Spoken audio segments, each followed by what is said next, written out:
in contrast to what you see in your program, I'm not allowed to be here as the director of the National Institute of Mental Health because we're closed for business. Like every other part of the federal government, we're part of the shutdown, and so I am officially furloughed, meaning that it is illegal for me to be here representing either the Department of Health and Human Services or the National Institute of Health or the National Institute of Mental Health, which is the institute I'm the director of. So when I say I'm really happy to be here, I really mean that because I've spent the last 11 days sitting in an empty office, very, very lonely. I have about 1,000 people who work in my institute, and virtually every one of them has been busy the last 10 days or so, cleaning their houses, taking care of stacks of papers that they haven't seen in a long time.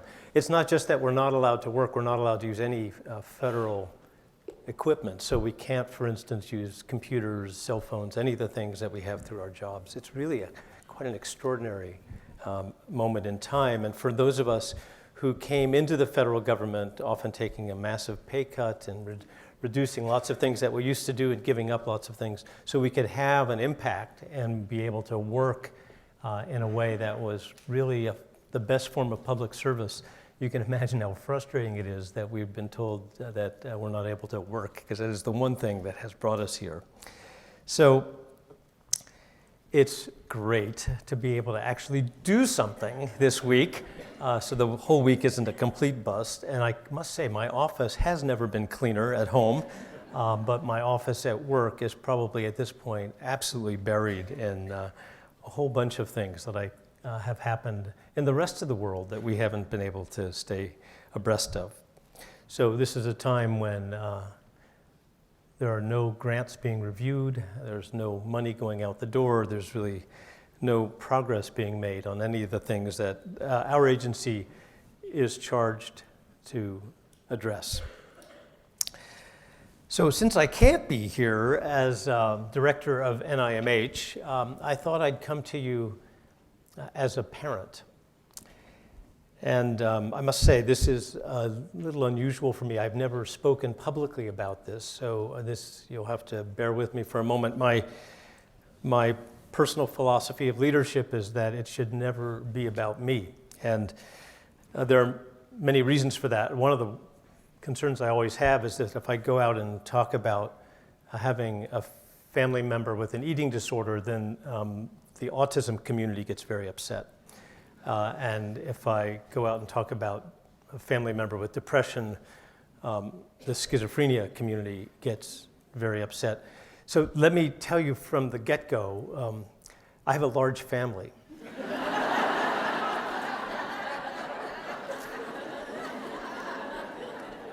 And we've got one of everything.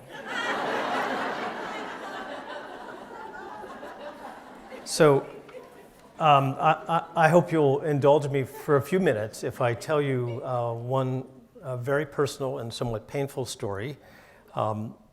This means that, again, there won't be any slides. I'm not going to show any data, so maybe you'll be spared on that count. I once heard somebody say that if power corrupts, then PowerPoint corrupts absolutely. So maybe we'll be a little bit on safer ground as a result of staying away from the slides. My wife Deborah and I had 2 kids in the late 1970s, and as sometimes often happens, the first was a boy who was, for us, incredibly difficult. It wasn't just that he never slept, he never sat down. He needed constant attention. We couldn't even put him down. He ended up requiring special schools and lots of medication and lots of treatments. And even with all that, he had an incredibly tumultuous adolescence.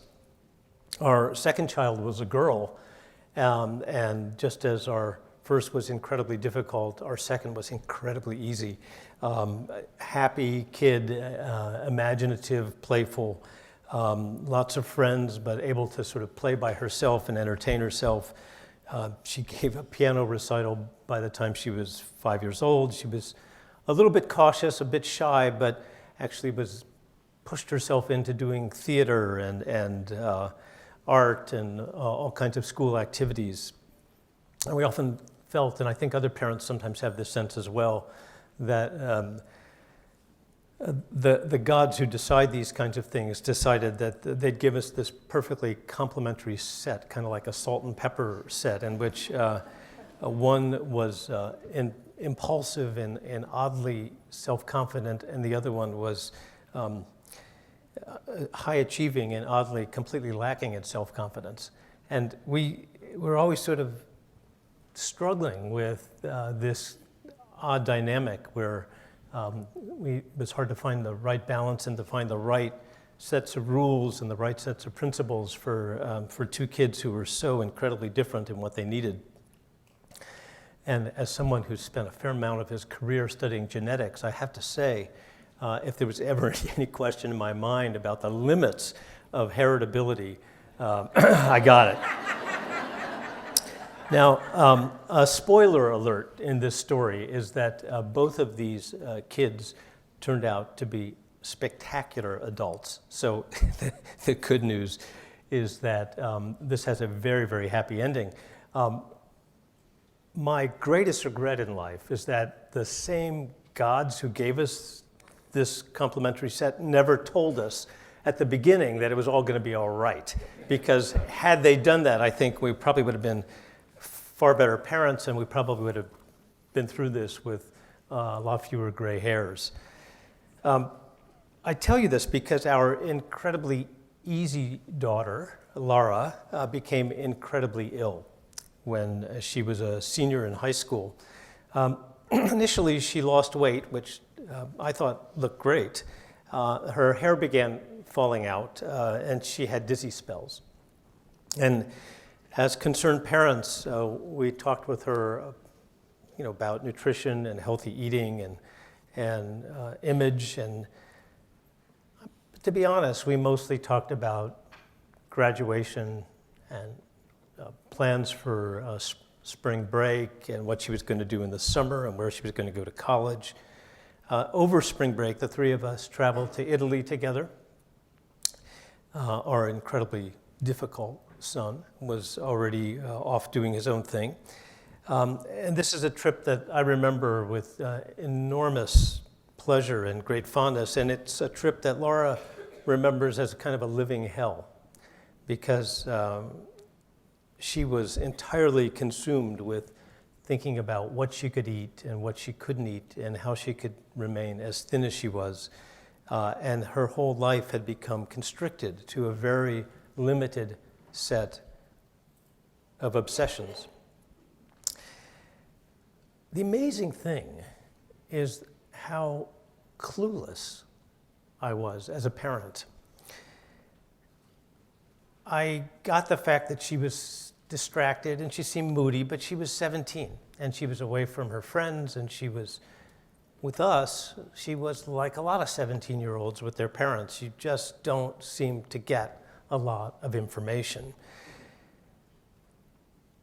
And it's not as if I was a completely naive observer here. My wife worked with high school students. She had been a high school teacher. She wrote novels about the conflicts that high school students go through. At that point in time, she was running a nonprofit for high school kids. I was a psychiatrist who had treated lots of people with eating disorders, including inpatients and outpatients, running groups. I knew about this. And yet, what's that expression? The cobbler's kids have no shoes? It was just like that. We somehow missed all the clues. We were sort of the victims of a kind of witch's brew of what I would call denial, secrecy, family cohesion, all of these things that had us really thinking about the future mostly, and thinking about college choices and AP classes and graduation, and absolutely missing what was going on with our beautiful, beautiful daughter. As she was slipping slowly into this addiction, and I think of it as an addiction, of anorexia nervosa, we really were mostly out to lunch. Today, of course, because this was 16 years ago, the world is very different. So the world for a 17-year-old on this path, it would be quite unlike what we went through. Laura went through this, when I say slowly slipping into addiction, that's just not the way it happens today, thanks to social networking sites and thanks to a much more rapid world that 17-year-olds live in. They don't really slip into anything slowly anymore. It's a very much a process that's kick-started by the internet and turbocharged by a whole bunch of social factors that take what we experienced over a year and a half and turn it into a matter of a few weeks often. Well, in spite of her illness and against the advice of a therapist, Laura went off to Oberlin, which is where she wanted to go to college. A part of me actually thought that maybe that was going to be just great, because I thought if she could get away from home and get started in a new environment, maybe a lot of the moodiness would clear. And for a while it did, but it wasn't really very long before the demons came calling again. She came home for Thanksgiving, and at that point, she told us quite clearly that she needed help, really serious help. And we began looking at some options, and she was able to sort of give us a much better feel of what she was going through. I was a professor of psychiatry at Emory, but even though eating disorders were endemic for undergraduates at Emory, and we had a very large department of psychiatry, there wasn't really anybody at the university who we could turn to. But we were still quite fortunate in this sense that there was a private program in Atlanta that was quite experienced, and even better news, they had availability, they had access, they had an open spot, and they had a really great group of young clinicians who were available. But I think the best news of all for us was the fact that our very ill daughter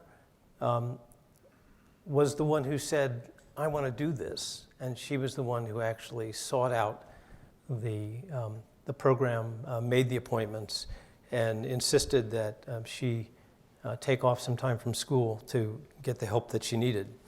She spent her January term in kind of a day hospital, continued in therapy, was on medication after discharge, and actually relatively quickly broke the holds of what was this terrible disease. By the spring, she was thinking about the world outside of food and thinness and body image. She was building up her self-confidence in a whole range of ways, and she was able, in a way that, in retrospect, it just fills me with pride. She was able to use the illness, in not so much as a teachable moment, but as a teachable 18 months to really find out much more about who she could be. And as I said, turned into this spectacular adult who's been a very important part of the NEDA family as well, until the birth of her third child, when she said, you know what, maybe it's time to do something other than working 80 hours a week for NEDA. And so she has, though she's here with us today, and I'm thankful for that, she's spending some time as a full-time parent before she decides what else she wants to do in her life. But as I think about this story, I realize that she was really much more fortunate than a cousin who, I mentioned I have a big family, who about 3 years later fell victim to exactly the same set of problems at the same age, pretty much in the same way.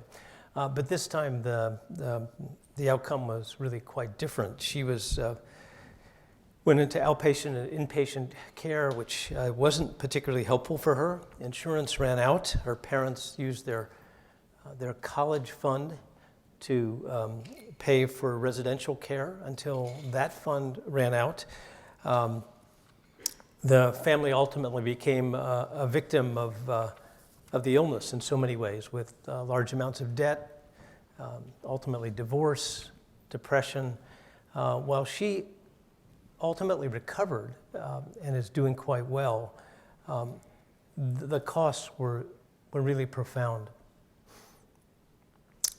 We often say at NIMH that every suicide has 11 victims, the person who dies, and 10 people who will never be the same. And eating disorders in so many ways can wreak the same costs. It's odd in a sense, if you think about it, particularly for anorexia nervosa, that you begin with this groundwork of low self-esteem and perfectionism and obsessiveness, and you end up growing this awful plant of blame and shame and chaos and guilt and helplessness. And that's really, in some ways, supremely ironic for people like us who have lived through this and gotten through the other side. As I look back, one of the questions I would ask is, why did Laura have such a different outcome, in some ways such a positive outcome compared to her cousin? And of course, I'd love to say it was because she had great parents. But her cousin's parents are pretty terrific as well. My guess is that it has something to do with insight, that in our case, our daughter knew she was sick and she was fighting with everything she had to get well. Her cousin really, I felt, could never separate her symptoms from the rest of herself. In a way, it was as if her anorexia was more like a cancer in which the metastasized tumor took over, and her illness in some way became her identity.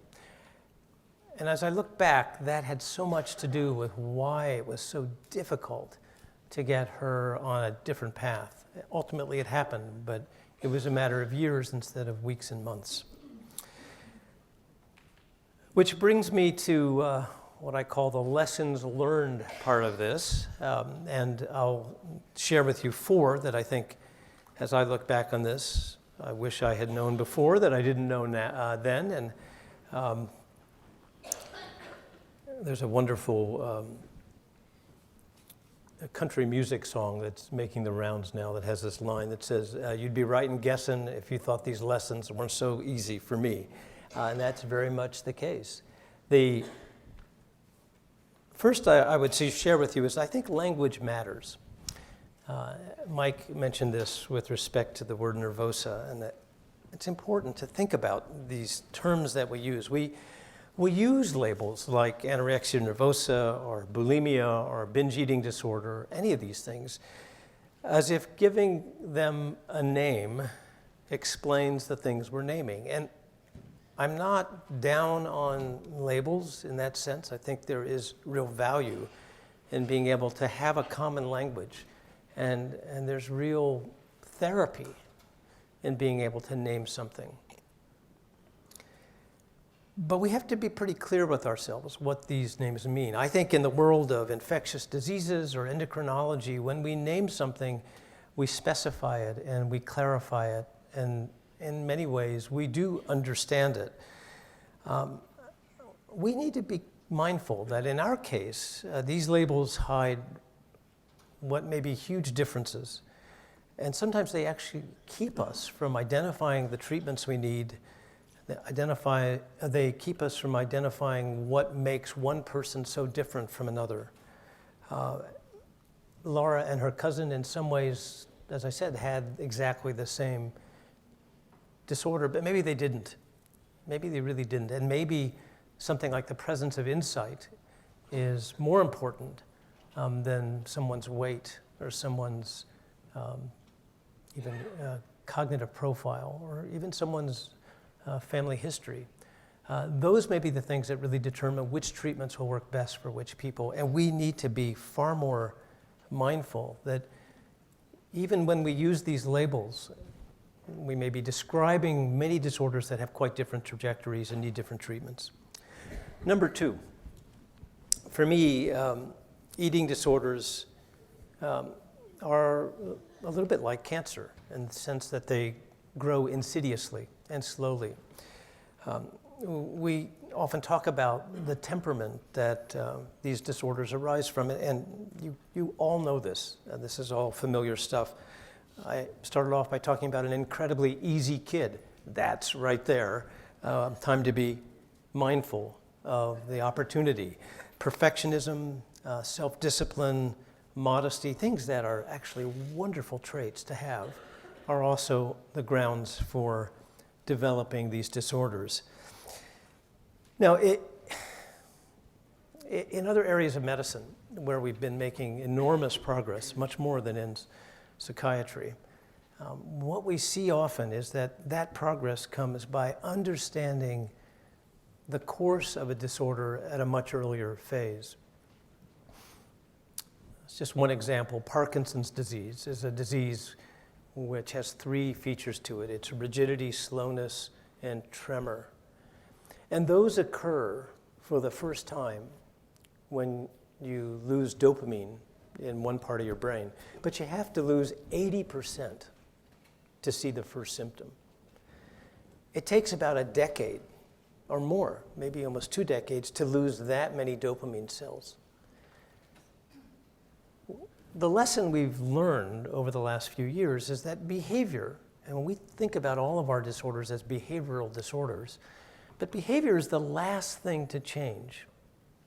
The brain, which is the organ of behavior, is wired in such a way so that it compensates for amazing changes, whether it's the loss of cells or changes in circuits or changes in the way it develops.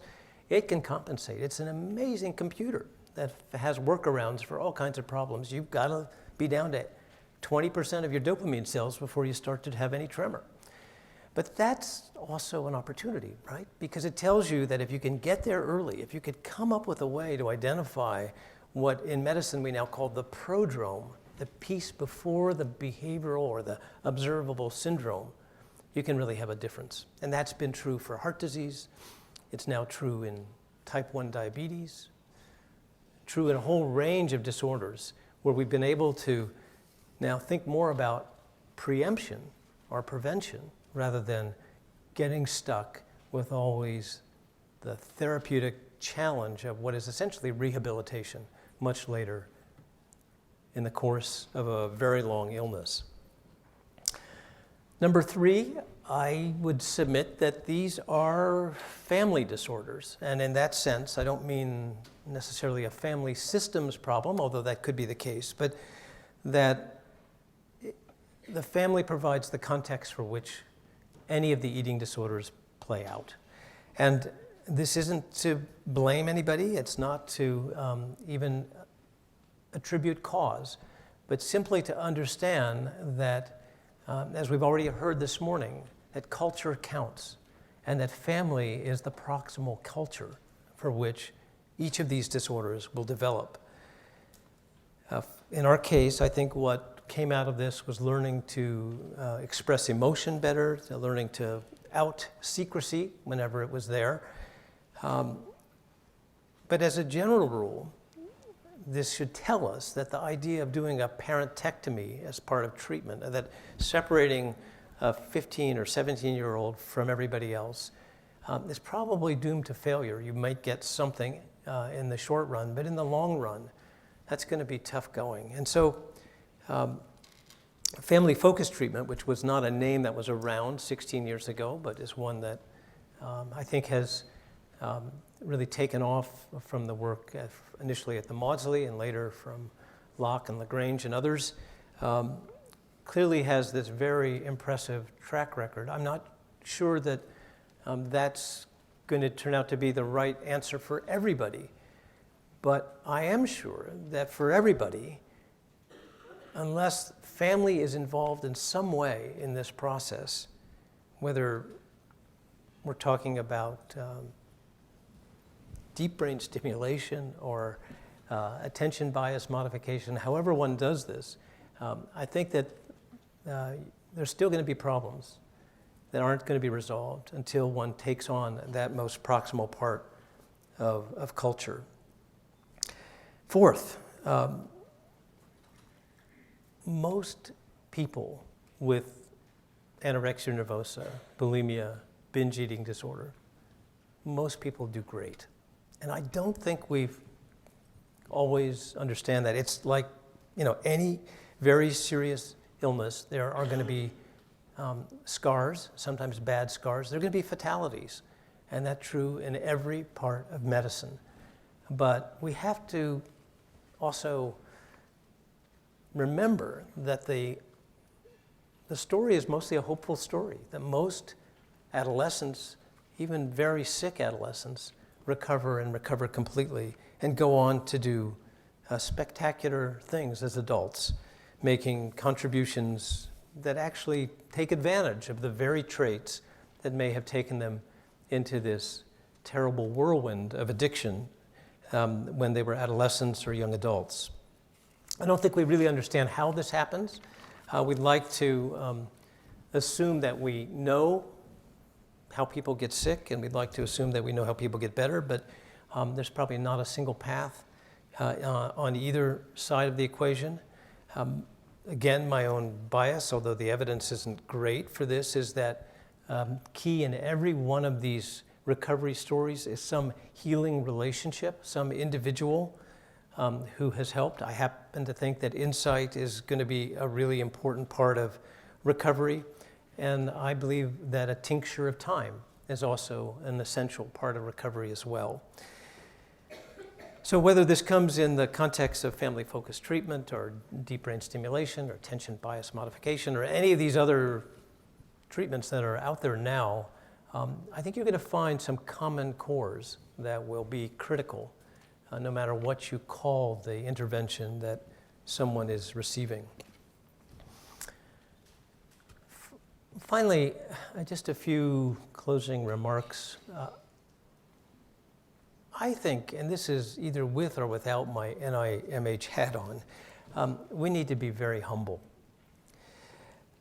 The fact is, we know very little about these disorders. We know increasingly, as Anne said, the problems are global. I was in China a couple of years ago, a meeting with the heads of the mental health agencies in China, and I remember asking them about what were the major challenges they were facing, and in the slowness of communication, I thought I'd feed them some ideas, and so I talked to them about things that we hear the most about in the United States, HIV, autism, in mental health, particularly suicide, and unfailingly in both Beijing and Shanghai, and other places I went, what I heard was anorexia nervosa. I was stunned, but it's not, I shouldn't have been. I mean, particularly if listening to Anne or Michael, because these, particularly in Shanghai and to some extent in Beijing, they're going through this extraordinary cultural revolution of a type that's very different from the cultural revolution of the 60s and 70s. They're going through the greatest onslaught of marketing and consumerism the planet has ever seen. There is more emphasis on high-end clothing and high-end cosmetics in Shanghai than you could ever imagine anywhere in the United States. And it is kind of wall-to-wall high-end luxury goods as you drive down many of the streets of Shanghai. It looks a little bit like walking through some of our airports now, where it's, one leather goods store after another. It's like that, though, for miles. Who buys all this stuff? I have no idea. But make no mistake that 13-year-old girls in Shanghai are feeling the kinds of pressures that go an order of magnitude beyond, if it's possible, what 13-year-old girls may experience in many other parts of the United States. So this is a global issue, and the problem is becoming more common, not less common. That tells us about the importance of what is happening here and what is happening at NEDA. I know you're passionate about advocacy, and you obviously are passionate about the things that are immediately important: getting access, getting insurance coverage, getting high quality care. All that stuff is really important, and it's immediate, it's urgent, and it does need your attention. When I tell you that we have to be humble, what I mean by that is we also need better science. We need more information. We need a deeper understanding. I spent a lot of time with groups outside of mental health, and so I spent a year actually running an institute for translational science that we founded 2 years ago at the NIH. And so that year, I really got an education about this. It was amazing in working with the lymphoma advocates or the cystic fibrosis advocates or the advocates for breast cancer or juvenile diabetes. They're also passionate, and they also work really hard, and they raise a lot of money, and they do great things. What they don't do is focus only on getting better services and getting access and getting insurance coverage. Some of it you could say, well, of course, they already got that, and to some extent that's true. But it's an important lesson to all of us, I think, that in those areas of medicine where they know much, much more about the disease and they have much, much better interventions, they are very focused on science and on trying to get a better understanding. They're going for cures. They're going for real preventions. They're going in juvenile diabetes. They're trying to develop vaccines. So this is a really important lesson, I think, for all of us, because we need to be thinking about how to advocate not just for access, but for better treatments, treatments that will be actual cures and not just slow rehabilitative interventions.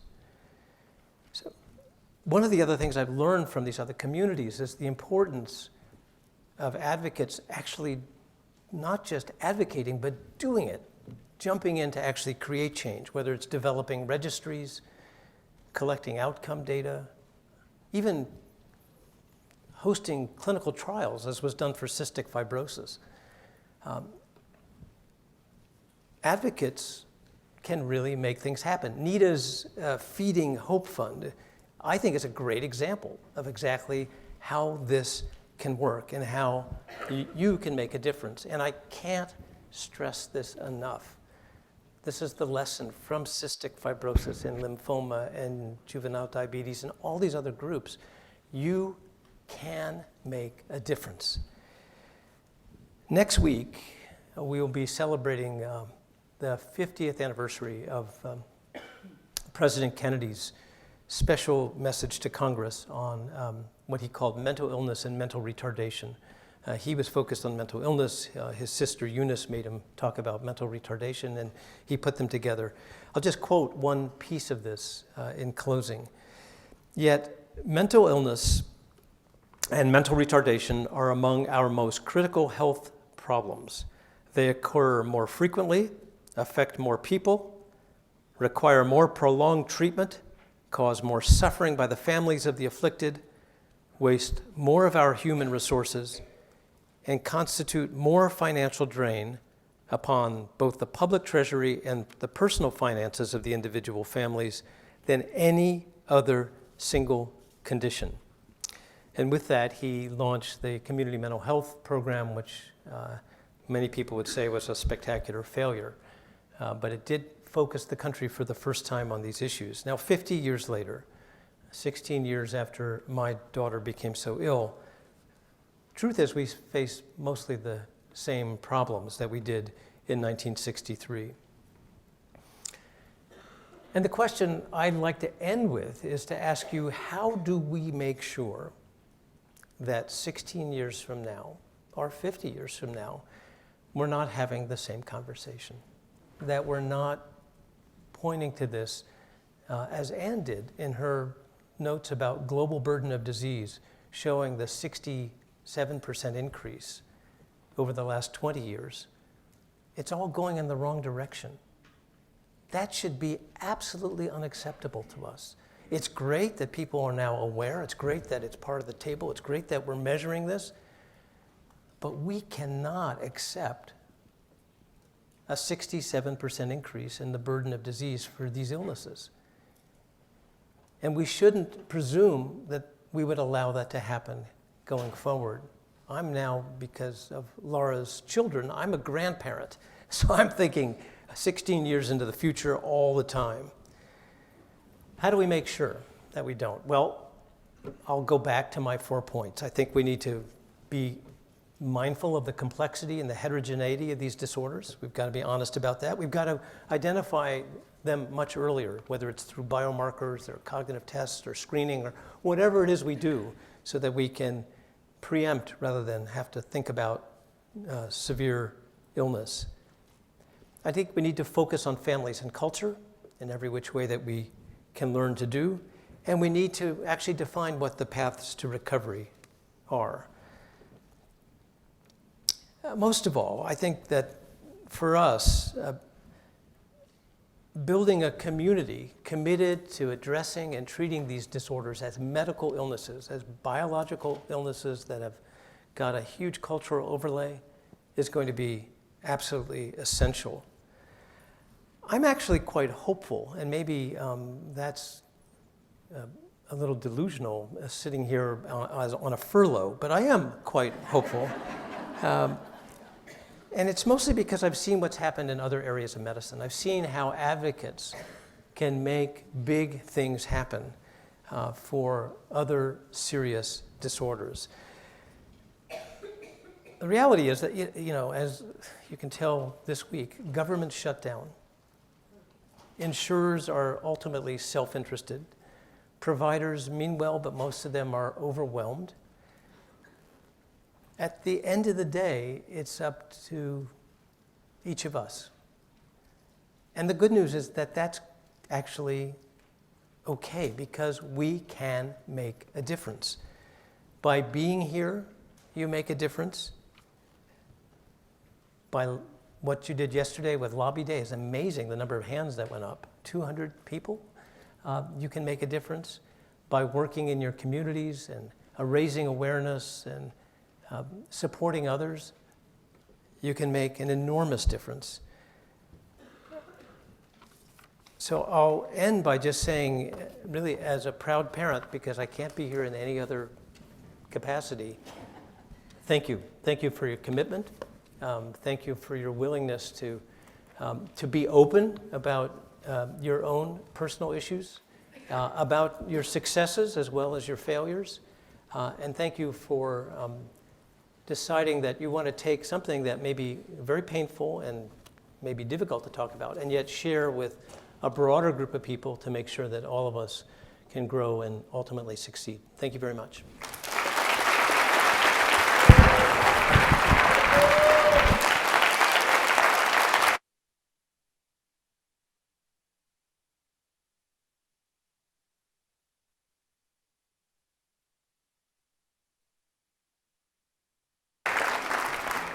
Thank you. You're too kind. Amy suggested we have a few minutes if there are questions, and I'll do my best to not end up in jail by answering them. But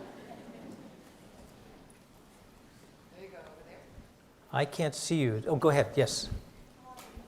Since you are probably the person who was most quoted in insurance appeals,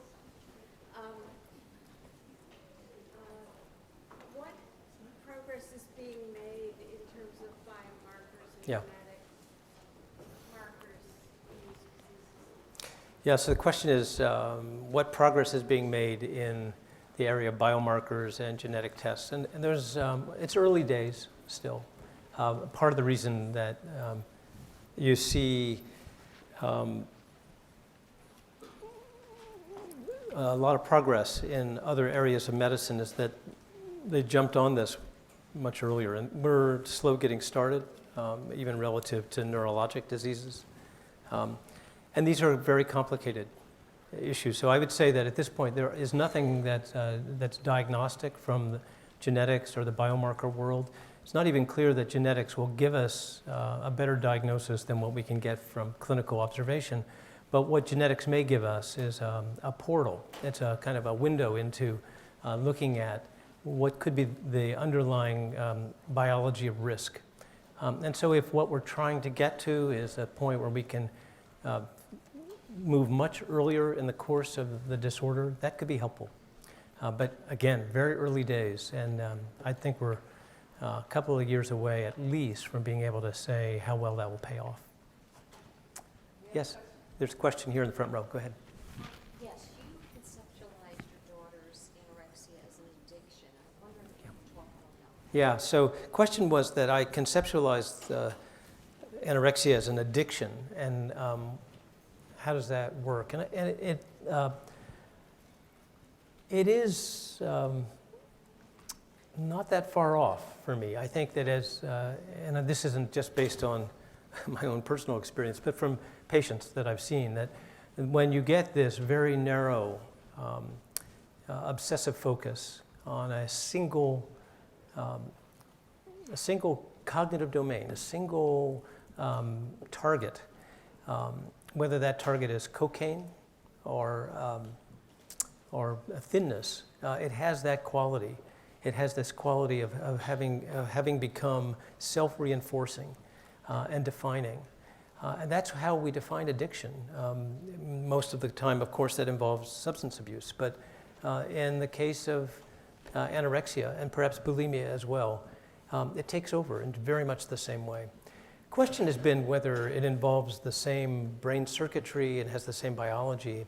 And there are other people here who may have a better answer for that. I don't know that we fully understand the biology of addiction and its different limbs, but we're getting there. And clearly it's not just a single area, it's a whole circuit that somehow is in overdrive.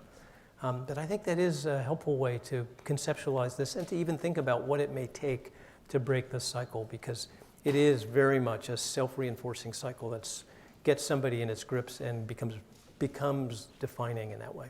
I'm sorry, we're going to have to turn over this. Okay. So, I hate to break up a good party.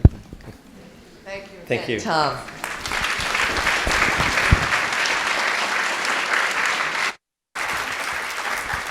Please know it is so special that Tom did come here today. He really went through hoops to get permission, and it was quite complicated, a little nerve-wracking for all of us, but the fact that he really was willing to come and make it a personal story and still be with us today, and I think it was fantastic. So one more big round of applause, please. Thank you, Tom. Thank you so very, very much, Tom.